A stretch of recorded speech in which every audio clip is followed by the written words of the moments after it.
සුබ දවසක් ළමයි. ඔන්න අදත් ඔයාලා වෙනුවෙන් මං අලුත් වීඩියෝ එකක් ගේන්න හිතුවා.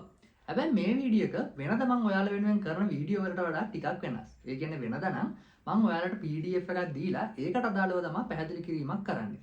හැබැයි මම අද හිතුවා ඔයාලා වෙනුවෙන් PDF එකක් දෙනවා වෙනුවට ඔයාලත් එක්කම සාකච්ඡා කරගෙන ගිහිල්ලා ඔයාලටම ලියන්න සටහනක් දුන්නොත් හොඳයි කියලා. මේකදී ළමයි මම අද තෝරගත්තේ අපි ප්‍රශ්න පත්‍රයක් ගත්තොත් අපිට අනිවාර්යයෙන්ම ප්‍රශ්නයක් කියන කොටසක් තමයි කළමනාකරන භූමිකා කියන්නේ. ඉතින් මම හිතුවා ඔයාලට කළමනාකරන භූමිකා ගැන පොඩි පැහැදිලි කිරීමක් කරොත් හොඳයි කියලා. මේකදී ඔයාලගේ පහසුවට වගේම මගේ පහසුවට මම කලින්ම මේකට දාලා නෝට් එක බෝඩ් එකේ ලියාගත්තා. අපි එහෙනම් ළමයි වැඩි කතා නැතුව අද අපේ වීඩියෝ එකට යමු. මෙහෙමයි. බලන්න මේක උඩින්ම ඔන්න මම ළමයි කළමනාකරන භූමිකා කියන එක ලියලා තියෙනවා. ළමයි සරලවම කළමනාකරන කියන වචන පැත්තකින් දාන්නකො. භූමිකාවක්. එහෙම නැත්නම් කෙනෙක්ගේ රෝල් එකක් කියන්නේ මොකද්ද? ඒ කියන්නේ යම් අවස්ථාවක කෙනෙක් නිරූපණය කරන්න වෙන, එයාට දරන්න වෙන අවස්ථාවලට තමයි ළමයි මේ භූමිකාවක් කියන්නේ. එතකොට මේ කළමනාකරන භූමිකා කියන එකෙන් ළමයි අපි ඇත්තරම කතා කරන්නේ සමාගමක් ඇතුළේ ඉන්න කළමනාකරුවෙක්ට මොනවද දරන්න වෙන විවිධ අවස්ථා. එයාට මොනවද මුහුණ දෙන්න වෙන විවිධ පොසිෂන් කියන එක ගැන. හරි.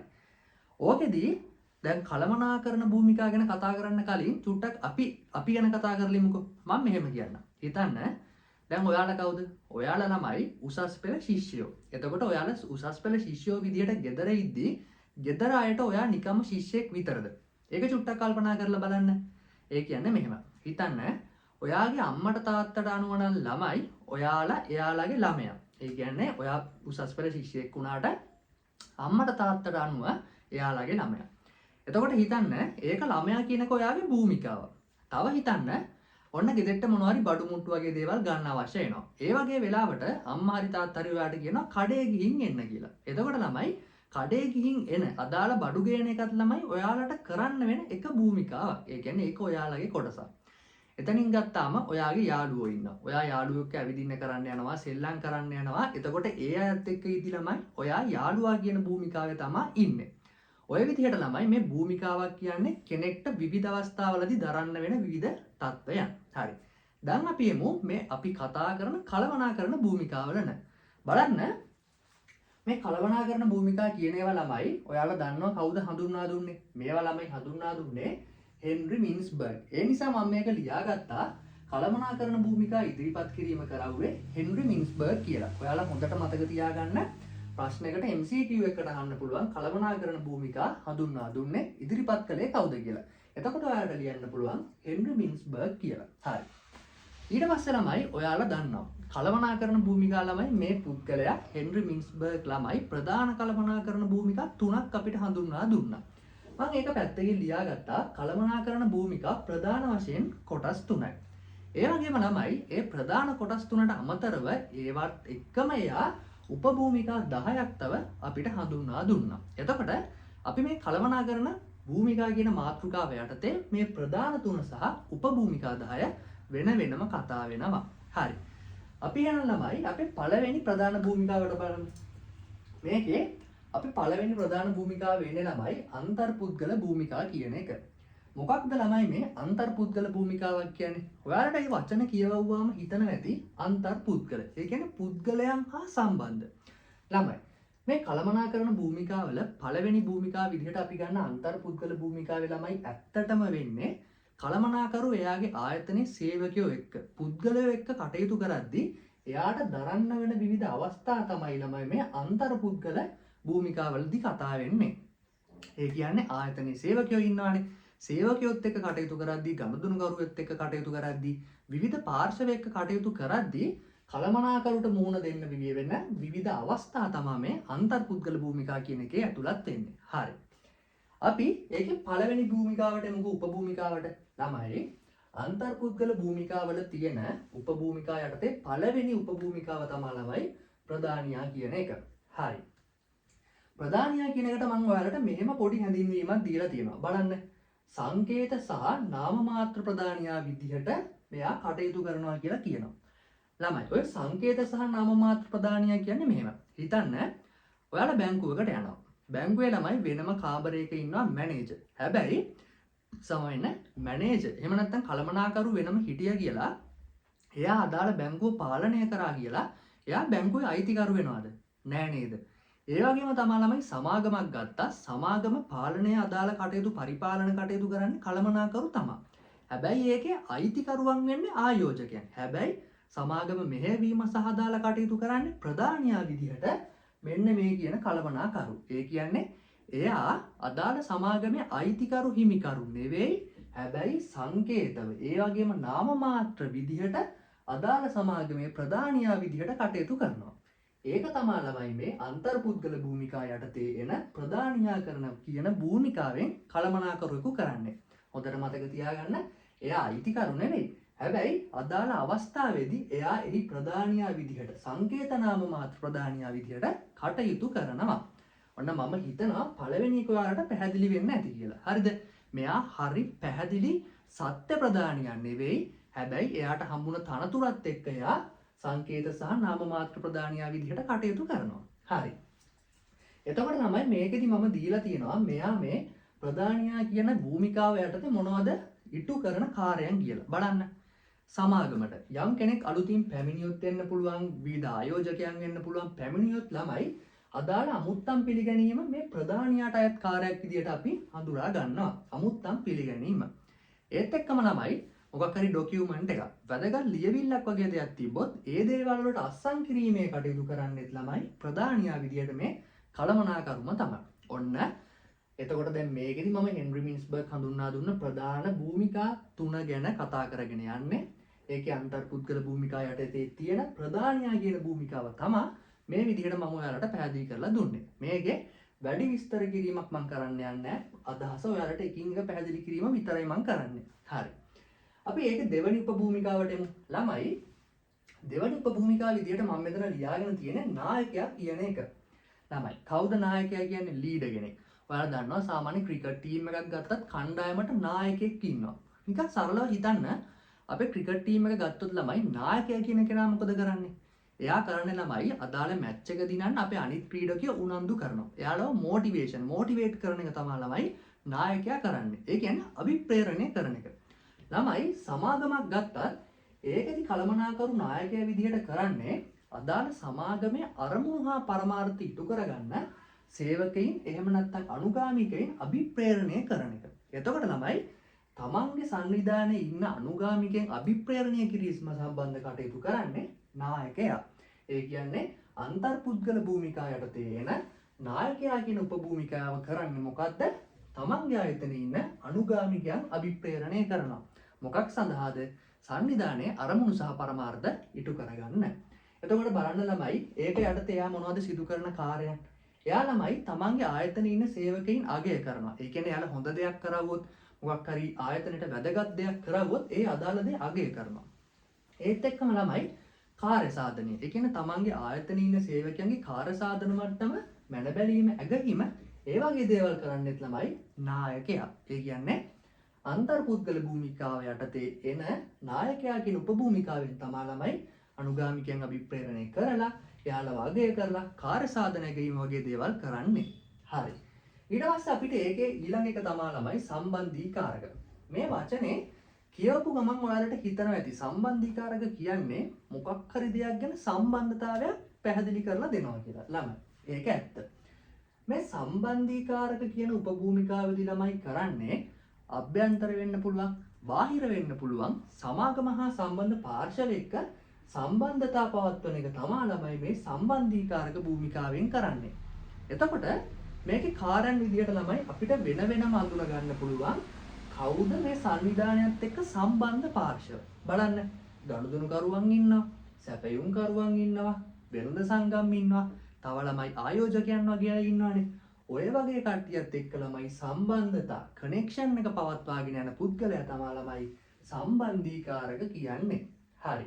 මම හිතනවා එතකොට ඔන්න අන්තර්පුද්ගල භූමිකා යටතේ තියෙන උපභූමිකා 3 ගැන පොඩි සරල දල මතකයක් ඔයාලට දැන් ඔයාලගේ ඔළුවේ ඇති වෙලා ඇති කියලා. හරි. අපි ඊට පස්සේ ළමයි ප්‍රධාන භූමිකා යටතේ තියෙන දෙවනි භූමිකාවට එමු. ඒක තමයි තොරතුරු භූමිකා. ළමයි මොකද තොරතුරු භූමිකා එකක් කියන්නේ ඉන්ෆෝමේෂන් එකක් කියන්නේ මොකද්ද? තොරතුරක් කියන්නේ ළමයි කිසියම් දෙයක් ගැන අපි දැනගන්න දත්තයක්.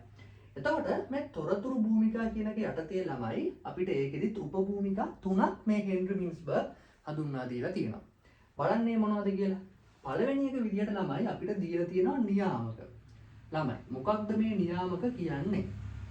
ඕකට ළමයි මම ඔයිට කලින් පොඩි අපිට ඉස්කෝලේ කාලේදීම හම්බෙන පොඩි උදාහරණයක් පැහැදිලි කරන්නම්කෝ. ඔයාලා දන්නා ළමයි පන්ති නායකයා. අපි ඉස්කෝලේ යද්දි අපිට හිටිය පන්ති නායකයෝ අපිත් පන්ති නායක වෙලා ඉඳලා තියෙනවා. ළමයි පන්ති නායකයා කියන කෙනා ඔයාලට ඒ වචනෙන් හිත නැති සමහර විට පන්ති නායකයෙක් ගත්තොත් එයා නායකයා කියලා. අපි හොඳට කල්පනා කරන්න පන්ති නායකයා කියන කෙනා මොනවද කරන්නේ? තමන්ගේ පන්තියේ ඉන්න ළමයි මොකද කරන්න කියලා තොරතුරු රැස් කරනවා. එතකොට කවුරු හරි කෑ ගහලා වුණොත් ළමයි ඒ කට්ටියගේ නම් ලියලා සමහර විට පන්ති බාර මිස්ටර් හරි ඒ සර්ට හරි ලබා දෙනවා. ඔය වගේ පන්තිය ඇතුලේ ළමයි වෙන තොරතුරු එයා රැස් කරවුව නේද? අන්න ඒ විදිහට ළමයි මේ නියාමක කියන කෙනා කරන්නේ තොරතුරු සොයා ගන්නවා. ඒ කියන්නේ අර අපේ පන්ති ඇතුලේ වෙන සිදුවීම් එයා වාර්තා කරනවා සොයා බලනවා වගේම සමාගමක් ගත්තාම ළමයි සමාගමේ තොරතුරු සොයා බලන කෙනාට තමා ළමයි අපි නියාමකයා කියලා කියන්නේ. නියාමක භූමිකාවේදී වෙන්නේ ළමයි සංවිධානය සම්බන්ධ අභ්‍යන්තර වෙන්න පුළුවන් බාහිර වෙන්න පුළුවන් අදාළ තොරතුරු සොයා ගන්න කෙනා. එතකොට අර මං කලින් කිව්ව එකත් මතක තියාගන්න යම් අවස්ථාවක පන්ති නායකයා වගේ කෙනෙක් ගත්තොත් ළමයි එයාව අපිට ගන්න වෙන්නේ මේ නියාමක කියන කැටගරි එකටම තමයි. ඒකත් මතක තියාගන්න. හරි. දැන් ඔයාලා දන්නවා නියාමක කියන්නේ තොරතුරු සොයා ගන්න කෙනා කියලා. ඊට පස්සේ එයා කොහොමද ළමයි තොරතුරු සොයාගන්නේ? බලන්න. ලිඛිත තොරතුරු වලින් එන්න පුළුවන්. යම්කිසි ලිපි ලේඛන වලින් එන්න පුළුවන්. ඊට අමතරව වාචිකව වෙන්න පුළුවන්. සමහර විට අදාළ සංවිධානයේම සේවකයින්ගේ වචන වලින් වාචිකව තොරතුරු රැස් කර ගන්නවා වෙන්න පුළුවන්. මේ ඕනෑම ආකාරයකට අදාළ සංවිධානය පිළිබඳ ළමයි තොරතුරු සොයා ගන්න කෙනාට තමයි අපි නියාමක කියලා කියන්නේ. හරි. ඊට පස්සේ ළමයි ඊළඟ උපභූමිකාව තමා ළමයි තොරතුරු බෙදා හරින්න. ඒක ළමයි වචනේම ඔයාලට තියෙනවා උඩ එක්කනා තොරතුරු සොයා ගන්නවා නම් දෙවෙනි එක්කනා මොකද කරන්නේ? තොරතුරු බෙදා හරිනවා. හරි. ඒත් ළමයි මේ තොරතුරු බෙදා හරින්නා කියන එක්කනා අපිට එහෙම නිකම්ම තොරතුරු බෙදා හරිනවා පිටට දෙනවා කියලා කියන්න බෑ. මොකද ළමයි තොරතුරු බෙදා හරින්නා කියන කෙනා ඉන්නේ ළමයි ආයතනය තුල ආයතනයේ අභ්‍යන්තර පාර්ශවයන්ට අදාළ තොරතුරු ලබා දෙන්න විතරයි. ඒ කියන්නේ ආයතනය තුල පාර්ශවයන්ට ආයතනයේ අභ්‍යන්තර පාර්ශවයන්ට තොරතුරු ලබා දෙන කෙනාට තමා ළමයි අපි තොරතුරු බෙදා හරින්න කියන්නේ. එතකොට මෙයා ඉන්නේ ආයතනය ඇතුළ සේවකයින් වෙනුවෙන් අදාළ තොරතුරු ලබා දෙන්න. තොරතුරු පිටට ලබා දෙන්න නෙවෙයි. ඒක මතක තියාගන්න. ආයතනය තුල අභ්‍යන්තර පාර්ශවයන්ට තොරතුරු ලබා දෙන්න. ඒ කියන්නේ මොනවද ළමයි? ආයතනයේ අභ්‍යන්තර පාර්ශවයන් කියන්නේ මෙහෙම. හිතන්න සාමාන්‍යයෙන් ආයතනය ඇතුළේ තියෙන දුරකථන ඇමතුම් වලට වගේ ප්‍රතිචාර දක්වන්න ළමයි බැඳිලා ඉන්න තොරතුරු බෙදා හරින්න. එතකොට ඒ අදාළ සමාගම සම්බන්ධ විවිධ දෙපාර්තමේන්තු තියෙනවානේ ළමයි. ඒ අදාළ දෙපාර්තමේන්තු සමග සාකච්ඡා පවත්වන්න එයාලට අදාළ තොරතුරු බෙදා හැරීම් කරන්න ළමයි මේ තොරතුරු බෙදා හරින්නා කියන උපභූමිකාව. හරි. ඕක ආය මතක තියාගන්න. නියාමක කියන කෙනා කරන්නේ තොරතුරු සොයා ගන්නවා. එතකොට තොරතුරු බෙදා හරින්නා කියන එකනා කරන්නේ ළමයි නියාමක සොයා ගන්න තොරතුරු ආයතනයේ අභ්‍යන්තර පාර්ශවයන්ට බෙදා හරිනවා. හරි. එතකොට ළමයි ඔන්න තොරතුරු හොයා ගන්නවා. ඒවා ආයතනයේ ඇතුළත පාර්ශවයන්ට බෙදා හරිනවා. දැන් ළමයි කවුද ආයතනයේ බාහිර පාර්ශවයන්ට අදාළ තොරතුරු බෙදා හරින්නේ කියලා ඔයාලට ගැටලුවක් එනවා ඇති. ඒකට තමයි ළමයි ඉන්නේ මාධ්‍ය ප්‍රකාශක. ළමයි මාධ්‍ය ප්‍රකාශක කියන වචනය ඇහෙද්දී ඔයාලට මතක් වෙන ඇති සාමාන්‍යයෙන් නිවුස් සේව බලන කෙනෙක් නම් සාමාන්‍ය පොලිස් මාධ්‍ය ප්‍රකාශක කියලා ගොඩක් වෙලාවට පොලිසිය ගැන කතාවක් වෙන සාමාන්‍යයෙන් මොකක් හරි රටේ කැළඹිලි සහගත තත්ත්වයක් ඇති වුණොත් පොලිසිය නියෝජනය කරලා ළමයි යම් මාධ්‍ය ප්‍රකාශකයෙක් ඇවිල්ලා රටේ ජනතාවට තොරතුරු ලබා දෙනවා. අදාළ සිද්ධිය සම්බන්ධයෙන් පැහැදිලි කිරීමක් කරනවා. අන්න ඒ වගේ ළමයි සමාගමක් ගත්තොත් ළමයි සමාගමේ බාහිර පාර්ශවයන්ට අදාළ තොරතුරු ලබා දෙන්නත් වෙනම කෙනෙක් ඉන්නවා. එයා තමයි ළමයි මේ මාධ්‍ය ප්‍රකාශක කියන්නේ. බලන්න මේ මාධ්‍ය ප්‍රකාශක කියන එක නා කරන්නේ ළමයි ආයතනයේ බාහිර පාර්ශවයන්ට අවශ්‍ය තොරතුරු ලබා දෙන්න එක. ඒ කියන්නේ තොරතුරු බෙදා හරින එක. හරිනේ. අභ්‍යන්තර පාර්ශවයන්ට අවශ්‍ය තොරතුරු ළමයි තොරතුරු බෙදා හරින්න ඉටු කරද්දී සමාගම සම්බන්ධ බාහිර පාර්ශවයන්ට අදාළ තොරතුරු ලබා දෙන්නේ මාධ්‍ය ප්‍රකාශක. හරි. එතකොට බලන්න එයා කොහොමද බාහිර පාර්ශවයන්ට තොරතුරු ලබා දෙන්නේ? මාධ්‍ය සාකච්ඡා. අර මං කිව්ව පොලිස් මාධ්‍ය ප්‍රකාශක ඇවිල්ලා මාධ්‍යට ප්‍රකාශ කරනවා වගේ ළමයි මෙයාට මාධ්‍ය සාකච්ඡා තියලා බාහිර පාර්ශවයන් දැනුවත් කරන්න පුළුවන්. ඒත් එක්කම කොටස් හිමියන්ගේ රැස්වීම. ඒ කියන්නේ ආයතනයේ සාමාන්‍ය හිමිකරුවන් එන්නේ කවුද? කොටස් හිමියන්නේ. කොටස් හිමියන්ව කැඳවලා එයාලට දාන තොරතුරු සාකච්ඡා මාර්ගයෙන් ලබා දෙන එක කරන්නේ ළමයි මේ මාධ්‍ය ප්‍රකාශක කියන උපභූමිකාව. හරි. ඊට පස්සේ අපිට හඳුනගන්න තියෙන ප්‍රධාන භූමිකාව තමයි ළමයි තීරණ භූමිකා. තීරණය කියන්නේ මොකද ළමයි? කිසියම් ඩිසිෂන් එකක්. එතකොට මේක වචනේ කියවගමත් ඔයාලට හිතෙන්න ඕනේ මොකක් හරි දෙයක් ගැන තීරණ ගන්න කෙනෙක් ගැන තමයි මේකෙදි අපි කතා වෙන්නේ කියලා. හරි. මේ තීරණ භූමිකාවේ යටතේ ළමයි අපිට ප්‍රධානම හම්බෙන උපභූමිකාව වෙන්නේ ළමයි ව්‍යවසායකයා කියන කෙනා. ළමයි. ව්‍යවසායකයා කියන කෙනා ඔයා දන්නවා. මොකද ව්‍යවසායකයා කියන එක සම්බන්ධයෙන් වෙනම පාඩමක් පවා ඔයාලට තියෙනවා. සමන් කවුද? ව්‍යවසායකයෙක් කියන ළමයි නව්‍යතා සම්පාදනය කරන කෙනෙක්. එතකොට සමාගමක් ගත්තාම ළමයි ඒකේ තීරණ භූමිකා යටතේ එන උපභූමිකාවක් වෙන ව්‍යවසායකයා කියන කෙනා කරන්නේ ආයතනය තුල වෙනස්කම් සිදු කරන්න. ඒ කියන්නේ ආයතනයේ පවතින තත්ත්වයට වඩා යම් යම් වෙනස්කම් කරන කෙනාට තමයි ළමයි අපි ව්‍යවසායකයා කියලා කියන්නේ. මම ඒක වැඩි පැහැදිලි කරන්නේ නැහැ. මොකද ඔයාලා ව්‍යවසායකයා කියන කෙනා මොනවද කරන්නේ? එයාගේ කාර්යයන් වගේ දේවල් වෙනම ඉගෙනගෙන තියෙන නිසා. බලන්න. එතකොට මේ ව්‍යවසායකයා කියන කෙනා ළමයි ආයතනය ඇතුලේ මොනවද කරන්නේ? එයා ළමයි නව වැඩසටහන් හඳුන්වා දෙනවා. ඒ කියන්නේ සංවිධානය වෙනුවෙන් අලුතින් වැඩසටහන් හඳුන්වා දීම කරනවා. ඊට අමතරව ළමයි නව උපාය මාර්ග හඳුන්වා දෙනවා. ඒ කියන්නේ ආයතනය තුළ ක්‍රියාත්මක කරන්න උපාය මාර්ගයන් අලුතින් හඳුන්වා දෙනවා. තව ගත්තොත් ළමයි නව ව්‍යාපෘති. ඒ කියන්නේ ව්‍යාපාරයේ සංවර්ධනය උදෙසා අලුත් ව්‍යාපෘති වගේ දේවල් හඳුන්වා දෙන කරන්නත් ළමයි මේ ව්‍යවසායකයා කියන උපභූමිකාව යටතේ. හරි. ඔන්න අපි තීරණ භූමිකාව යටතේ එන ව්‍යවසායකයා කියන එකනාවත් පැහැදිලි කරගත්තා. දැන් අපිට තියෙන ළමයි ගැටුම් බාධා පාලනය කරන්නා කියන කෙනා. ළමයි. මොකක්ද මේ ගැටුම් බාධා පාලනය කරන්න කියන්නේ? මෙහෙමයි.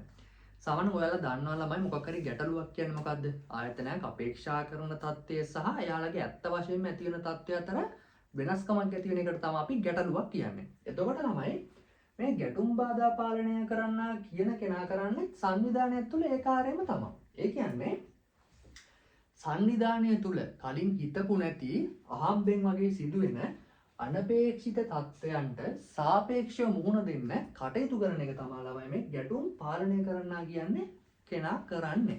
ඒ කියන්නේ මෙහෙමයි. කලින් ආයතන සැලසුම් කරලා තිබ්බ නැති හදිසියෙම ඇතිවන ගැටලු තියෙන්නේ. ආන් ඒ වගේ ගැටලු විසඳලා ඒවට සාපේක්ෂව කටයුතු කරන එක තමයි ළමයි මෙයා සිදු කරන්නේ. ඒ කියන්නේ මෙහෙම බලන්න උදාහරණ වලින්ම දැන් මේකේ තියෙනවා මම දීලා තියෙනවා අනපේක්ෂිත තත්ත්වයන්ට සාපේක්ෂව මුහුණ දීම කියලා සිදු කරනවා එයාගේ කාර්යය. ඒ කියන්නේ මොනවද ළමයි? වැඩ වර්ජන. ළමයි වැඩ වර්ජන කියන ඒවා කලින් සැලසුම් කරලාද තියෙන සංවිධානයක් නැහැ. ඒවා කාර්මික ආරවුල් නිසා වෙන්න පුළුවන් විවිධ ගැටලු නිසා හදිසියෙම තමයි ඇති වෙන්නේ. එතකොට ඔය වගේ වැඩ වර්ජන තත්ත්වය මොකක් හරි ගිවිසුම් කඩ කිරීම ආශ්‍රිත තත්ත්වයක්.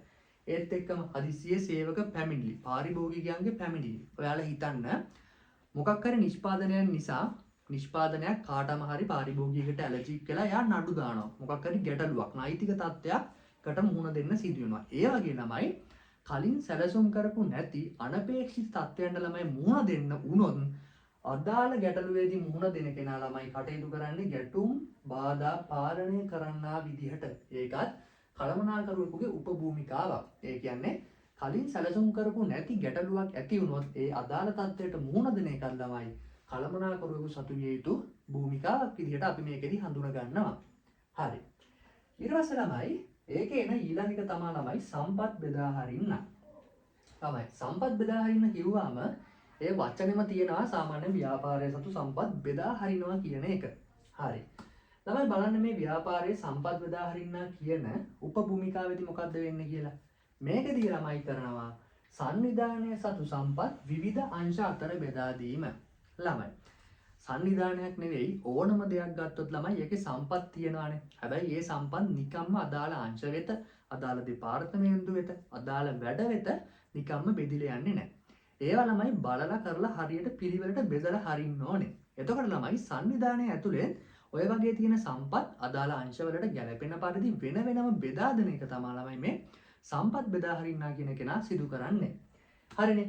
එතකොට ඒකේ බලන්න මම මෙතන දීලා තියෙන ළමයි සාමාන්‍ය අයවැය ලේඛන. ඒ කියන්නේ පඩිනඩි හදන ඒවා, ආදායම් වියදම් බැලන්ස් කරනවා. ඒ වගේ ළමයි අදාළ සම්පත්, මූල්‍ය සම්පත් බෙදා හරිනවා වගේ කාර්යයන් වලට ළමයි අපි අයවැය ලේඛන සකස් කරනවා කියලා ගන්නවා. ඒකත් එතකොට සම්පත් බෙදා හරින්නාගේ කාර්යය. තව ළමයි තමන්ගේ කාලේ. ඇත්තටම ළමයි යම් කෙනෙක් සේවය කරනවා නම් ඔයාලා දන්නවනේ ශ්‍රම කාලය. ඒ වගේ තමයි කළමනාකරුවෙක් වුණත් ළමයි එයාලගේ කළමනාකරන කාලය අදාළ ආයතනයේ සේවකයන් වෙත බෙදා හරින්න ඕනේ. බෙදා දෙන්න ඕනේ. එතකොට තමන්ගේ කාලය බෙදා දෙන එකත් ළමයි අපිට ගන්න පුළුවන් සම්පත් බෙදා හැරීමක් විදිහට. හරි. ඊට පස්සේ ළමයි තව තියෙනවා භෞතික සම්පත්. භෞතික සම්පත් කියන ළමයි සාමාන්‍යයෙන් ආයතනයේ සතුව තියෙන තොගය වගේ දේවල් අදාළ තොග වෙන්න පුළුවන්, අමුද්‍රව්‍ය වෙන්න පුළුවන්. ඔය වගේ භෞතික දේවලුත් ළමයි බෙදා හරින එක මේ සම්පත් බෙදා හරිනවා කියන උපභූමිකාවට තමයි අයත් වෙන්නේ. හරි. ඊට පස්සේ ළමයි ඔන්න තීරණ භූමිකාවට තියෙන අවසාන භූමිකාව කේවල කරන්න. හරි. ඒක කතා කරන්න කලින් ළමයි පොඩ්ඩක් පොඩි දෙයක් මම කියන්නම්. දැන් මේක වීඩියෝ එක බලාගෙන යද්දි ඔයාලට හිතන ඇති මම හරි ඉක්මනට මේවා කියාගෙන යනවා කියලා. ළමයි මේ වීඩියෝ එකෙන් ළමයි මම ඇත්තටම ටාගට් කරන්නේ උපරිම පැය භාගයක් වගේ ඇතුළත සම්පූර්ණ පාඩම් කොටස මට පුළුවන් තරමින් ඔයාලට පැහැදිලි කරලා දෙන එක. එතකොට අර මම වුණත් ළමයි විවේකයක් ගන්නේ නැතුව ඉක්මනින් කරලා දාන්නේ. මම දන්නවනේ සාමාන්‍යයෙන් ඒ කියන්නේ මමත් ඔයාලගේ වයසේ හිටියේ හින්දා ළමයි මම දන්නවා සාමාන්‍යයෙන් පැයක් වගේ අරගෙන මේ වගේ වීඩියෝ එකක් කෙනෙක් බලන්න කැමති වෙන්නේ නැහැ. ඒ හින්දා මම ළමයි බලන්නේ අර කෙනෙක් බලන කාලේ උපරිම ප්‍රයෝජනයක් ගන්න මේ වීඩියෝ එකත් එක්ක රැඳිලා ඉන්න වෙලාවේ අතරේ උපරිම දෙයක් ඔයාලට දෙන්න. ඒ හින්දා තමයි මම ඉක්මනට මේ දේවල් පැහැදිලි කරගෙන යන්නේ. ඒකත් ඔයාලා හොඳට මතක තියාගන්න. හරි. ඊට පස්සේ ඔන්න තියෙනවා ළමයි අවසාන එක කේවල් කරන්න. ළමයි මොකක්ද මේ කේවල් කරන්නා කියන්නේ? ඔයාලා අහලා ඇති ළමයි සාමාන්‍යයෙන් කේවල් කරනවා කියන්නේ ළමයි නිකන් මොකක් හරි දෙයකට මැදිහත් වෙනවා. මොකක් හරි අතරමැදියෙක් විදිහට කටයුතු කරනට ළමයි අපි කේවල් කරන්නා කියලා කියනවා. ළමයි මේ උපභූමිකා යටතේ එන කේවල් කරන්නා කියන්නේ අන්න ඒ මැදිහත් කරුවෙකුගේ භූමිකාව කරන එකම තමයි. ඒ කියන්නේ බලන්න අභ්‍යන්තර හා බාහිර ගැටලුවකදී මැදිහත් කරුවෙකු ලෙස කටයුතු කිරීම ළමයි. ඒ කියන්නේ ආයතනයේ අභ්‍යන්තර පාර්ශවයන් ඉන්නවා. බාහිර පාර්ශවයන් ඉන්නවා. මේ ඕනෑම පාර්ශවයක ළමයි ගැටුම් ඇති වුණොත් ළමයි ඒවට අතරමැදියෙක් මැදිහත් කරුවෙක් විදිහට මැදිහත් වෙලා අදාළ ගැටලු විසඳන කෙනාට තමයි ළමයි අපි කේවල් කරන්නා කියලා කියන්නේ. එතකොට ඒක යටතේ මම ඔයාලට කාර්යයන් දීලා තියෙනවා බලන්න. කාර්මික සම්බන්ධතා ගොඩනැගීම. මොනවද ළමයි කාර්මික සම්බන්ධතාවය කියන්නේ? ඒ කියන්නේ සේවකයා සේවය අතර තියෙන සම්බන්ධතාවය. මේ කේවල් කරන්නාගේ කාර්යයක් තමයි ළමයි හොඳ කාර්මික සම්බන්ධතාවයක් ගොඩනැගීම. ඒත් එක්කම නියෝජිත ආයතන සමග කටයුතු කිරීම. ඒ කියන්නේ සමාගම් හා සම්බන්ධ විවිධ නියෝජිත ආයතන තියෙනවානේ. එතකොට ඔය නියෝජිත ආයතන එක්ක සම්බන්ධ වෙලා කටයුතු කරන එකත් ළමයි මේ කේවල් කරන්නා කියන කෙනාට අය කාර්යය. හරි. එතකොට ළමයි ඔන්න ඔය විදිහට තමා මේ කළමනාකරන භූමිකා සම්බන්ධයෙන් කරන වීඩියෝ එක අවසාන වෙන්නේ. එතකොට මේකෙදි හෙන්රි මින්ස්බර්ග් කියන කෙනා මේවා අපිට හඳුන්වා දුන්නා. ප්‍රධාන භූමිකා 3ක් සහ ඒවා යටතේ උපභූමිකා 10ක් අපි හඳුනගත්තා. ප්‍රධාන භූමිකා විදිහට අන්තර්පුද්ගල භූමිකා, තොරතුරු භූමිකා සහ තීරණ භූමිකා කියන ඒවා අපි අඳුරගත්තා. ඊට පස්සේ ඒවට අදාළ උපභූමිකා ගැන අපි කතා කරා. අන්තර්පුද්ගල භූමිකා යටතේ ළමයි ප්‍රධානියා හිටියා, නායකයා හිටියා, සම්බන්ධීකාරක කියන කෙනා හිටියා. ඒත් එක්කම තොරතුරු භූමිකා වලට ආවම ළමයි නියාමක හිටියා, තොරතුරු බෙදා හරින්න හිටියා, මාධ්‍ය ප්‍රකාශක හිටියා. ඒත් එක්කම තීරණ භූමිකා වලට ආපුවම අපිට 4 දෙනෙක් හම්බුණා. ඒ තමයි ළමයි ව්‍යවසායකයා හම්බුණා, ගැටුම් පාලනය කරන්න හම්බුණා, සම්පත් බෙදා හරින්න හම්බුණා, අවසාන වශයෙන් ළමයි කේවල් කරන්න හම්බුණා. එතකොට මේ නෝට් එකට අදාළව භූමිකා ටික මම වෙනම ලියලා ඒවට අදාළව පොඩි හැඳින්වීමක්, සරල කෙටි හැඳින්වීමක් දීලා ඒ අදාළ කාර්යය භූමිකාව යටතේ යාලා කරන්නේ මොන වගේ කාර්යයන්ද කියන ඒවත් ඔයාලට උදාහරණ බැගින් මම ලබා දුන්නා. හරි.